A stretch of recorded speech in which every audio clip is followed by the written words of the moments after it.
नमस्कार सर्वांना। या वर्षी 4 डिसेंबर 2025 रोजी वार गुरुवार या दिवशी आलेली आहे दत्त जयंती। गुरुवार म्हणजे आपल्या दत्त गुरूंचा वार, गुरुवार म्हणजे आपल्या स्वामींचा वार आणि याच शुभ दिवसावर आलेली आहे दत्त जयंती।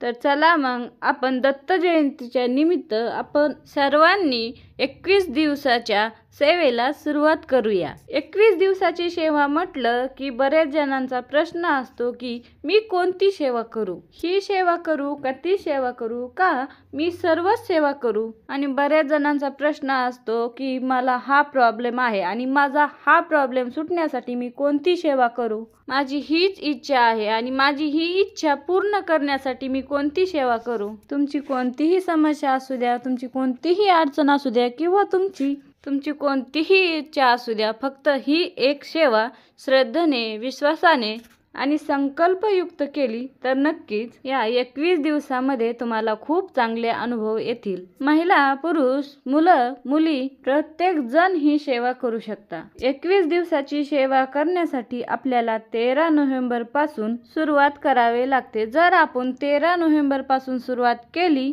तर 4 डिसेंबरला आपला 21वा दिवस येतो आणि दत्त जयंतीच्या दिवशी आपल्या सेवेची सांगता होते। म्हणून तुम्ही 13 नोव्हेंबर पासून सेवेला सुरुवात करू शकता। आणि जर तुम्हाला वाटले मला अगोदरपासून सेवेला सुरुवात करायची आहे, मध्येच माझी काही अडचण आहे, तर काहीही हरकत नाही। तुम्ही जेव्हा कधीही व्हिडिओ बघताय तेव्हापासून तुम्ही सेवेला सुरुवात केली तरी चालतं। ज्या दिवशी सेवेला आपण सुरुवात करणार आहोत त्या दिवशी आपल्याला संकल्प करायचा आहे आणि संकल्प करूनच सेवेची सुरुवात करायची आहे। कोणतीही सेवा पारायण करायचं म्हटलं की बऱ्याच जणांचा हाही प्रश्न आहे, आपण 21 दिवस पूजा मांडणी करायची आहे का, की 21 दिवसापर्यंत ही पूजा मांडणी तशीच ठेवायची आहे का। काहीही हरकत नाही, या सेवेसाठी तुम्हाला कोणतीही पूजा मांडणी करायची गरज येत नाही। आपल्याला सेवा देवघरासमोरच बसून करायची आहे। सकाळी उठल्यापासून तर रात्री झोपेपर्यंत तुमच्या वेळेनुसार तुम्ही दिवसभरामध्ये सेवा करू शकता। पण सकाळी आपलं स्नान झालं आणि तुमच्याकडे वेळ असेल त्या वेळेतच तुम्ही जर सेवा केली तर अतिउत्तम। आणि जर आपल्याला शक्य नसेल तर संध्याकाळी दिवे लागण्याची वेळ, दिवे लागण्याच्या वेळेला देवासमोर दिवा लावायचा, तुळशी समोर दिवा लावायचा आणि आपण आपली सेवा करायची। ही वेळ सुद्धा सेवेसाठी उत्तम आहे। पण अगोदर सांगितल्याप्रमाणे या तिन्ही वेळेला आपण सकाळपासून ते रात्री झोपेपर्यंत तुम्ही कधीही सेवा करू शकता। पण सेवा करण्याची जागा, सेवा करण्याची वेळ आणि सेवा करताना आपण जे आसन घेतो ते त्या 21 दिवसामध्ये एकच ठेवण्याचा प्रयत्न करा। त्या 21 दिवसामध्ये आपल्याला कधी जर अडचण आली, त्या 21 दिवसामध्ये रोजच्या ठरलेल्या वेळेला आपल्याला वाचन करायला, सेवा करायला जमली नाही तर काही हरकत नाही, पण प्रयत्न नक्कीच करा आणि एक मात्र वेळ एकच ठेवा।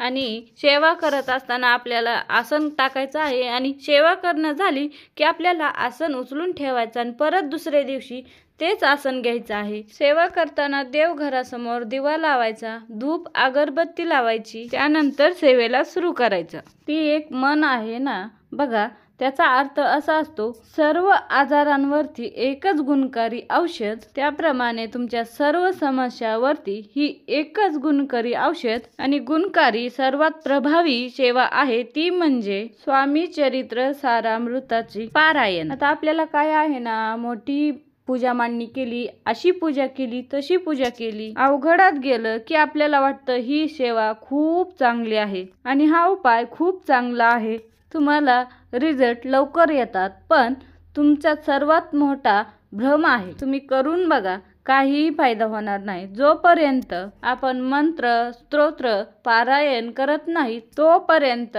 कोणत्याही सेवेला काहीही अर्थ नाही।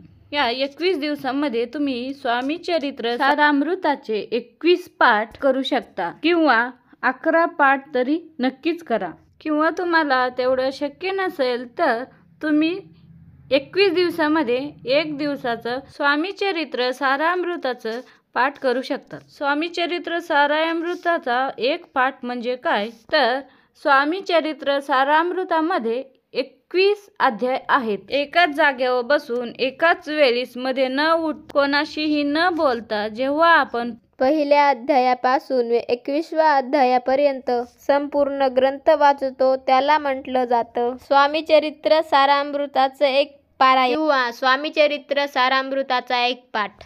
याप्रमाणे तुम्हाला 21 पारायण करायचे असतील तर तुम्हाला 21 दिवसामध्ये एक पाठ करावे लागेल. म्हणजे रोज एक पारायण करावं लागेल. म्हणजे 21 दिवसामध्ये 21 पारायण होतील. आणि जर तुम्हाला 21 दिवसामध्ये 11 पारायण करायचे असतील तर तुमच्या वेळेमध्ये तुम्ही कधीही केव्हाही 11 पारायण पूर्ण करू शकता. फक्त काय 13 तारखेपासून ते 4 डिसेंबर पर्यंत तुम्हाला 11 पारायण पूर्ण करायची आहे. आणि जर तुम्हाला या 21 दिवसामध्ये एक पाठ करायचा असेल तर रोज तुम्हाला एक अध्याय वाचावा लागेल.